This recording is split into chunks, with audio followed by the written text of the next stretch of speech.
Judge not that you be not judged. It's one of Christianity's most quoted yet misunderstood verses. Today we're exploring Matthew 7:1-5 to uncover what Jesus really meant. Jesus, delivering the Sermon on the Mount, presents the foundational law of his kingdom. Judge not that you be not judged. For with what judgment you judge, you will be judged, and with the measure you use, it will be measured back to you. And why do you look at the speck in your brother's eye, but do not consider the plank in your own eye? The imagery is striking.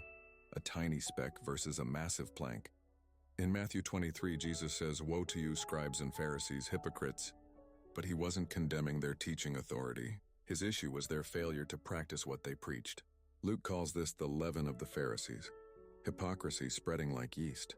Jesus called his followers to genuine integrity, starting with honest self-examination. How has the church interpreted these teachings? Rather than abandoning judgment entirely, the church maintains three key principles. First, divine justice and mercy. God is both just and merciful. Actions have consequences, but redemption is always available. This is about loving correction, not harsh judgment. Second, the mixed community. The church has always been a mixed body, saints and sinners together until the final harvest. This requires patience, recognizing ultimate judgment belongs to God. Third, legitimate authority. Jesus gave his apostles real authority to teach and correct. This binding and loosing power provides guidance and maintains faith's integrity. Peter, the rock of the church, had failures Matthew doesn't hide. When Paul confronted Peter at Antioch, it wasn't system failure, it was the system working. Even the chief apostle needed correction. As St. Gregory observed, Christ let Peter stumble so he'd learn mercy through his own weakness. What does this mean today? Matthew 7:1-5 isn't calling us to abandon moral discernment. It's calling us to radical self-honesty first.